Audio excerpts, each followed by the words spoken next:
मैं 32 का हूँ and I have 9 failed startups and at this stage I am कहे कि 10th वाला हिट करेगा bro and I am doing again. या फिर people who prepare for UPSC for 9 years and 10 years Yeah, and yeah, some yeah. people still crack that. I Yeah, respect yeah. that. But you know, there's this silver lining where you cross that over ambition wala part. Yeah, yeah. बिल्कुल यार, of course there exist, क्योंकि हम बात कर रहे हैं, देखो there is a huge part, इसमें एक वर्ड फेंकना पड़ेगा, बहुत इंपॉर्टेंट है, वो है स्टबर्ननेस. जिद. जिद is not a good thing. बचपन में कहते हैं ना, ये जिद्दी बच्चा है. It's said with a negative inference for a reason. बच्चा जिद्दी होना इज लाइक, आप रीजन को is not, this child is not undertaking reason into consideration. Reason को अगर आप विड्रॉ कर दे रहे हो, how is that a positive? जिद मूवी तक अच्छी लगती है. मूवी में हमारे जो मेन हीरो है ना, जिद्दी है, वो अच्छा लगता है देखने में, क्योंकि पता है ये मूवी है भाई. हमें पता है बैठते हुए मूवी के 15 मिनट में कि एंड में हीरो जीतेगा, तो हमें उसकी जिद, because we know the end conclusion, एक पॉजिटिव एट्रीब्यूशन आ जाता है उसके अंदर. ये जिद इज अ प्लस एक्चुअल में. अब ये अगर हटा दो और सोचो उस मूवी को लिख रहा है जे तुम्हारा गेम ऑफ थ्रोन्स वाला राइटर, जे तुम्हारा आर आर मार्टिन, तो तुम्हें जॉर्ज पता है ये आर मर सकता है. That's my point.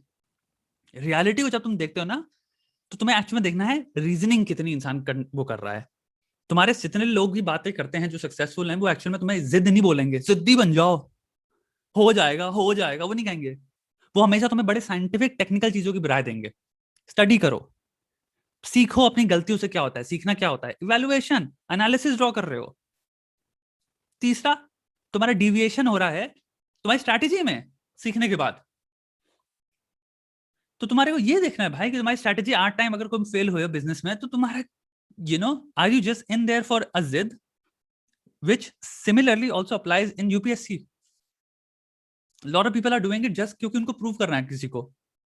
Now imagine what a loss that is for the country as well. This person is here for a bet. ये देश की क्या करेगा, ये चेयर के लिए उसको कोई एडमिनिस्ट्रेटिव हेल्प नहीं करनी, किसी कुछ भी बेटरमेंट नहीं करना, ये भैया अपनी ईगो के लिए आए हुए हैं. सो इमेजिन ना, घंटा कुछ करेगा ये उस चेयर में आके, खाएगा किसी में भी नेताओं का बैठ के पैसा, या फिर उधर उधर करके अपना ब्यूरोक्रेसी में ये भी काम मंजे हो जाएंगे. इनको बस जॉब चाहिए थी. Zid is not a good thing, and of course there is a case for every single possibility in this world. Probability का होल चीज यही है ना, तुम बिलियन लोगों को फेंक दे रहे हो, हर प्रोबेबिलिटी एक ना एक बार तो हो ही जाएगी ना फिर. सो इंसान जो 8 बार से 9वीं बार निकाल दे, वो भी एक प्रोबेबिलिटी है ना. बट उसी के अंदर तुम देख रहे हो जो नहीं निकला, उसका भी एक बार परसेंटेज देख लो, तुम्हें डिफरेंस दिख जाएगा ना, कि घंटा जितने लोग बैठ के तुम्हारा मरा रहे थे उसमें से एक का निकल गया. अब आप ये तो नहीं कहते ना, इसको कहते हैं सिलेक्टिव रिटेंशन, या फिर सिलेक्टिव तुम्हारा कि हम सिलेक्टिव चीज ही छुएंगे. तो एक का निकल गया, हम उसको देख के एग्जांपल देख रहे हैं, जो इतनों का नहीं निकला, वो भी गलत है ना, फिर स्टेटिस्टिकली गलत है. आप गलत इवैल्यूएशन या एनालिसिस ड्रॉ कर रहे हो. हम कितने लोग, मेरे पास प्रॉब्लम आती है आईएएस वाली, तुमने बोली दोस्त कि ये 4 साल हो गए नहीं निकल रहा, फिर से करूं क्या, फिर से करूं क्या. लाइक आपकी खुद की अंदर से सेल्फ डाउट आ रहा है, आपकी विल टूट रही है. एंड फिर ये सिलेक्टिव तुम्हारा जो चीज हो गई ना, कि हम सिलेक्टिवली देख रहे हैं एक इंसान का एग्जाम्पल, ये तभी आता है कि इसका निकल गया तो हमें करते रहे. या फिर कई लोगों के साथ ये भी आता है कि भाई जॉब कर लें क्या, ऑप्शन है, इसको कंटिन्यू कर लें. तो मैं तो वही चीज डिपेंड करती है यार, पर्सन टू पर्सन एक्चुअल में.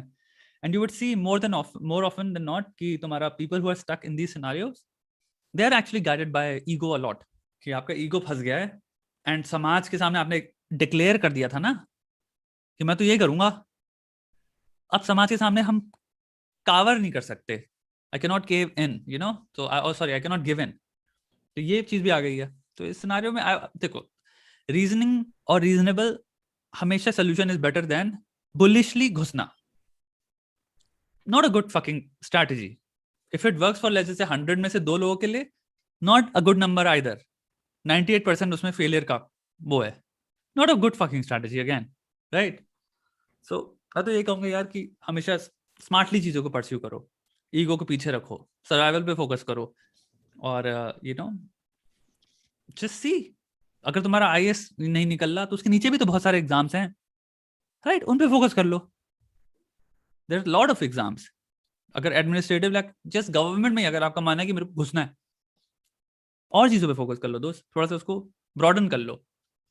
और सेम विद तुम्हारा एंटरप्रेन्योर, 9 कंपनियां हो गई आपकी अगर नहीं चल रही, so may be you need to introspect, may be to तुम्हारे वापस एनालिसिस ड्रॉ करना है, may be you need to, तुम्हें देखना है तुम्हारा बिहेवियरली तुम कितना डेडिकेटेड थे पुरानी 8 कंपनियों में, तुम्हारी मिस्टेक्स क्या थी, मे बी उन कंपनियों के आइडिएशन में प्रॉब्लम नहीं थी, तुम्हारा जिस तरह से तुम काम करते हो उसमें प्रॉब्लम है, तुम्हारी मोटिवेशन में प्रॉब्लम है, तुम्हारी कंसिस्टेंसी में प्रॉब्लम है, मे बी तुम लेजी हो, आइडियाज तो सोच लेते हो, काम हम घंटा कुछ नहीं करते, मे बी प्रॉब्लम है तुम्हारे बिहेवियर में कि तुम डेलीगेट ही नहीं करते हो काम, सारा कुछ मैं ही करूंगा, ये प्रॉब्लम है, may B that is also problem ना, क्योंकि तुम फिर वो कर ले रहे हो इन ओवरलोड, सब कुछ मैं ही करूंगा, कुछ नहीं कर पा रहे हो इस चक्कर में, क्योंकि हर काम डिले हो जा रहा है।